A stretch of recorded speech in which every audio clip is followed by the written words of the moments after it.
ಇವತ್ತು ನಾವು ಕೇಳೋಕೆ ಹೊರಟಿರೋ ಕಥೆ 1995ನಲ್ಲಿ ನಡೆದ ಒಂದು ನಿಜವಾದ ಘಟನೆ. ಕೇವಲ ಒಂದೇ ಒಂದು ದೃಢವಾದ ಯೋಚನೆ ಒಬ್ಬ ವ್ಯಕ್ತಿಯ ಜೀವನವನ್ನೇ ಹೇಗೆ ಪೂರ್ತಿಯಾಗಿ ಬದಲಾಯಿಸ್ಬಿಡ್ತು ಅಂತ ನೋಡೋಣ. ಇದು ನಂಬಿಕೆ, ಸಮಯ ಮತ್ತು ನಮ್ಮ ಜೀವನವನ್ನ ನಾವೇ ಹೇಗೆ ರೂಪಿಸ್ಕೋಬಹುದು ಅನ್ನೋದ್ರ ಬಗ್ಗೆ ಒಂದು ಅದ್ಭುತವಾದ ಕಥೆ. ಈ ಕಥೆ ಶುರುವಾಗೋದೇ ಒಂದು ಸಂಖ್ಯೆಯಿಂದ. ವಾರಕ್ಕೆ 20 ಗಂಟೆಗಳು. ಯೋಚನೆ ಮಾಡಿ, ಈ ಕಥೆಯ ನಾಯಕ ಪ್ರತಿ ವಾರ ಇಷ್ಟು ಸಮಯವನ್ನ ಕೇವಲ ಆಫೀಸ್ಗೆ ಹೋಗಿ ಬರೋದ್ಕೇನೆ ಖರ್ಚು ಮಾಡ್ತಿದ್ರು. ಅಂದ್ರೆ ವಾರದ ಒಂದು ಪೂರ್ತಿ ದಿನ ಬರೀ ಕಾರ್ ಓಡಿಸೋದ್ರಲ್ಲೇ ಕಳೆದೋಗ್ತಿತ್ತು. ಊಹಿಸ್ಕೊಳ್ಳಿ. ಹಾಗಾದ್ರೆ ಆ 20 ಗಂಟೆಗಳ ನಿಜವಾದ ಬೆಲೆ ಏನಿತ್ತು? ನೋಡಿ, ಒಂದು ಕಡೆ ಟ್ರಾಫಿಕ್ನ ಒತ್ತಡ, ವೇಸ್ಟ್ ಆಗ್ತಿದ್ದ ಸಮಯ, ಇನ್ನೊಂದು ಕಡೆ ಅದೇ ಸಮಯವನ್ನ ಫ್ಯಾಮಿಲಿ ಜೊತೆ ಕಳೆಯಬಹುದಾಗಿದ್ದ ಎಷ್ಟೋ ಒಳ್ಳೆ ಕ್ಷಣಗಳು. ಈ ಒಂದು ವ್ಯತ್ಯಾಸವೇ ಅವರಲ್ಲಿ ಬದಲಾವಣೆಯ ಕಿಡಿಯನ್ನು ಹೊತ್ತಿಸಿತ್ತು. ಸರಿ, ಹಾಗಾದ್ರೆ ನೋಡೋಣ 20 ಗಂಟೆಗಳ ಬೆಲೆ. ಅಂದ್ರೆ ಒಂದು ಡ್ರೀಮ್ ಜಾಬ್ ಅಂತಾರಲ್ಲ, ಅದರ ಹಿಂದೆ ಅಡಗಿರೋ ನಿಜವಾದ ಬೆಲೆ ಏನು ಅಂತ. ಬನ್ನಿ ಸ್ವಲ್ಪ ಹಿಂದೆ ಹೋಗೋಣ. 1995ಗೆ. ಜಾಗ ದಕ್ಷಿಣ ಕ್ಯಾಲಿಫೋರ್ನಿಯಾ. ಇಲ್ಲೊಬ್ಬ ವ್ಯಕ್ತಿ ಇದ್ದಾರೆ. ದೊಡ್ಡ ಟೆಲಿಕಾಂ ಕಂಪನಿಯಲ್ಲಿ ಸೂಪರ್ ಜಾಬ್, ಎಲ್ಲವೂ ಪರ್ಫೆಕ್ಟ್. ಆದ್ರೆ ಒಂದೇ ಒಂದು ಪ್ರಾಬ್ಲಮ್. ಅದೇನ್ ಗೊತ್ತಾ? ಆಫೀಸ್ಗೆ ಹೋಗಿ ಬರೋಕೆ ಆಗ್ತಿದ್ದ ಆ ಭಯಂಕರ ಪ್ರಯಾಣ.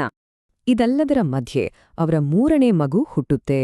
ಆಗ ನೋಡಿ, ಈ ಟೈಮ್ ಅನ್ನೋ ಲೆಕ್ಕಾಚಾರಕ್ಕೆ ಒಂದು ಇಮೋಷನಲ್ ಟಚ್ ಸಿಗುತ್ತೆ. ಇದು ಇನ್ನೂ ಬರೀ ಟೈಮ್ ಮ್ಯಾನೇಜ್ಮೆಂಟ್ ಆಗಿ ಉಳಿದಿರ್ಲಿಲ್ಲ, ಬದಲಾಗಿ ಇದೊಂದು ಫ್ಯಾಮಿಲಿ ಜವಾಬ್ದಾರಿಯಾಗಿತ್ತು.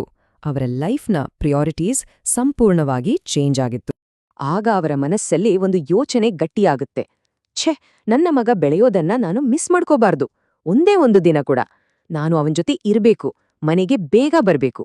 ಈ ಒಂದು ಯೋಚನೆ ಇದೇ ಅವರನ್ನ ಒಂದು ದೊಡ್ಡ ನಿರ್ಧಾರಕ್ಕೆ ತಳ್ಳುತ್ತೆ. ಸರಿ, ಹಾಗಾದ್ರೆ ಮುಂದಿನ ಭಾಗ 15 ನಿಮಿಷಗಳ ನಂಬಿಕೆ. ಅಂದ್ರೆ ತಮ್ಮ ಕನಸನ್ನು ನಿಜವಾಗಿಸೋಕೆ ಅವರು ಪ್ರತಿದಿನ ಏನ್ ಮಾಡ್ತಿದ್ರು. ಅದೊಂದ್ ರೀತಿ ಡೇಲಿ ರಿಚುವಲ್.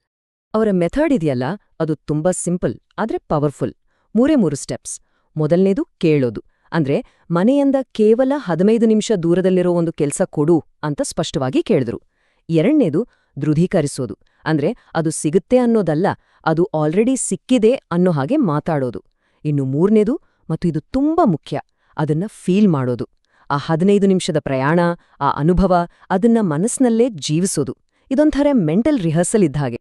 ಪ್ರತಿದಿನ ಬೆಳಗ್ಗೆ ಅವರು ಇದನ್ನೇ ಹೇಳ್ಕೊತಿದ್ರು. ಇಲ್ಲಿ ಒಂದು ಇಂಟ್ರೆಸ್ಟಿಂಗ್ ಪಾಯಿಂಟ್ ಇದೆ ನೋಡಿ. ಕೃತಜ್ಞತೆ ಮತ್ತು ಪ್ರೆಸೆಂಟ್ ಟೆನ್ಸಲ್ಲಿ ಮಾತಾಡೋದು. ನನಗೆ ಬೇಕು ಅಂದ್ರೆ ಅದು ನಮ್ಮ ಹತ್ರ ಇಲ್ಲ ಅಂತ ಒಪ್ಕೊಂಡ ಹಾಗೆ. ಅದೊಂದು ಆಸೆ ಅಷ್ಟೇ. ಆದ್ರೆ ನನಗೆ ಸಿಕ್ಕಿದೆ, ಧನ್ಯವಾದ ಅಂದಾಗ ಅದು ನಂಬಿಕೆಯಾಗಿ ಬದಲಾಗುತ್ತೆ.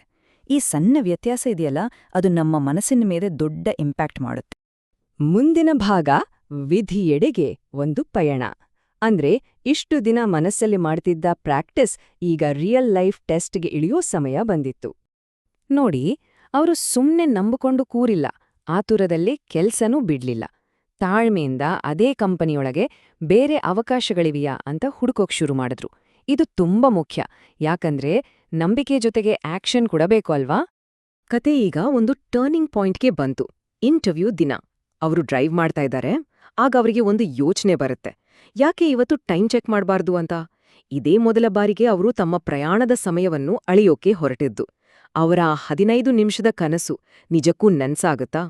ಅವರು ಇಂಟರ್ವ್ಯೂ ನಡೆಯೋ ಜಾಗಕ್ಕೆ ಬಂದು ಪಾರ್ಕ್ ಮಾಡಿ ಕಾರಿನ ಟೈಮರ್ ಕಡೆ ನೋಡಿದ್ರು. ಅಲ್ಲಿ ಕಾಣಿಸ್ತಾ ಇದ್ದಿದ್ದು ಎಕ್ಸಾಕ್ಟಾಗಿ 15 ನಿಮಿಷ. 1 ಸೆಕೆಂಡ್ ಹೆಚ್ಚು ಇಲ್ಲ, 1 ಸೆಕೆಂಡ್ ಕಡಿಮೆ ಇಲ್ಲ. ಪರ್ಫೆಕ್ಟ್ 15 ನಿಮಿಷ. ಸರಿ, ಹಾಗಾದ್ರೆ ಮುಂದಿನ ಚಾಪ್ಟರ್ ನಂಬಿಕೆಗೆ ಸಿಕ್ಕ ಪ್ರತಿಫಲ. ಪ್ರಯಾಣದ ಸಮಯ ಸರಿಹೋಯ್ತು, ಓಕೆ. ಆದ್ರೆ ಇಂಟರ್ವ್ಯೂ ಏನಾಯ್ತು? ಅವರ ನಂಬಿಕೆಗೆ ನಿಜವಾದ ಪ್ರತಿಫಲ ಸಿಕ್ತಾ? ಫಲಿತಾಂಶ ಇದೆಯಲ್ಲ, ಅದು ಅವರ ಎಕ್ಸ್ಪೆಕ್ಟೇಷನ್ಗಿಂತ ಜಾಸ್ತಿ ಇತ್ತು. ಅವ್ರು ಕೇಳಿದ್ದು ಬರೀ 15 ನಿಮಿಷದ ಪ್ರಯಾಣ. ಆದ್ರೆ ಅವ್ರಿಗೆ ಸಿಕ್ಕಿದ್ದು 15 ನಿಮಿಷದ ಪ್ರಯಾಣದ ಜೊತೆಗೆ ಜಾಸ್ತಿ ಸ್ಯಾಲರಿ ಕೂಡ. ನೋಡಿ, ಕೆಲವೊಮ್ಮೆ ನಮ್ಮ ಗುರಿ ಸ್ಪಷ್ಟವಾಗಿದ್ದಾಗ ಲೈಫ್ ನಮ್ಗೆ ನಾವು ಕೇಳಿದ್ದಕ್ಕಿಂತಲೂ ಹೆಚ್ಚಿನದನ್ನೇ ಕೊಡತ್ತೆ ಅಲ್ವಾ. ಇನ್ನು ಕಥೆಯ ಕೊನೆಯ ಭಾಗ, ನಮ್ಮೊಳಗಿನ ರಹಸ್ಯ. ಅಂದ್ರೆ ಈ ಘಟನೆ ನಡೆದ ಹಲವು ವರ್ಷಗಳ ನಂತರ ನಮ್ಮ ಕಥೆಯ ನಾಯಕನಿಗೆ ಒಂದು ವಿಷಯ ಅರ್ಥವಾಗುತ್ತೆ. ತನ್ನ ಅನುಭವದ ಹಿಂದೆ ಕೆಲಸ ಮಾಡ್ತಿದ್ದ ಒಂದು ಯೂನಿವರ್ಸಲ್ ಪ್ರಿನ್ಸಿಪಲ್ ಏನು ಅಂತ. ಕೆಲವು ವರ್ಷಗಳ ನಂತರ ಅವರಿಗೆ ಗೊತ್ತಾಗಿದ್ದು ತಾನು ತಮಗೆ ಅರಿವಿಲ್ಲದಂತೆ ಬಳಸಿದ್ದು ಆಕರ್ಷಣೆಯ ನಿಯಮ ಅಥವಾ ಲಾ ಆಫ್ ಅಟ್ರಾಕ್ಷನ್ ಅಂತ. ಇದೇನೋ ದೊಡ್ಡ ರಾಕೆಟ್ ಸೈನ್ಸ್ ಅಲ್ಲ. ಸಿಂಪಲ್ ಆಗಿ ಹೇಳೋದಾದ್ರೆ ನಮ್ಮ ಯೋಚನೆಗಳು ಮತ್ತು ನಮ್ಮ ಫೀಲಿಂಗ್ಸ್ ಇದೆಯಲ್ಲ, ಅವೇ ನಮ್ಮ ರಿಯಾಲಿಟಿಯನ್ನು ರೂಪಿಸ್ತವೆ ಅನ್ನೋ ಒಂದು ನಂಬಿಕೆ. ಹಾಗಾದ್ರೆ ಈ ಇಡೀ ಅನುಭವದಿಂದ ನಾವ್ ಕಲಿಯೋದೇನೋ? 4 ಪಾಯಿಂಟ್ಸ್. 1, ಏನ್ ಬೇಕೋ ಅನ್ನೋದ್ರಲ್ಲಿ ಕ್ಲಾರಿಟಿ ಇರ್ಬೇಕು. 2, ಅದು ಸಿಕ್ಕಿದೆ ಅಂತ ಫೀಲ್ ಮಾಡ್ಬೇಕು. 3, ರಿಸಲ್ಟ್ ಬರೋ ಮೊದಲೇ ಅದಕ್ಕೆ ಥ್ಯಾಂಕ್ಸ್ ಹೇಳ್ಬೇಕು. ಮತ್ತು 4, ಲೈಫ್ ತನ್ನಷ್ಟಕ್ಕೆ ತಾನೇ ಅಡ್ಜಸ್ಟ್ ಆಗೋಕೆ ಬಿಡಬೇಕು. ಅಂದ್ರೆ ನಂಬಿಕೆ ಇಡ್ಬೇಕು. ಅಷ್ಟೇ.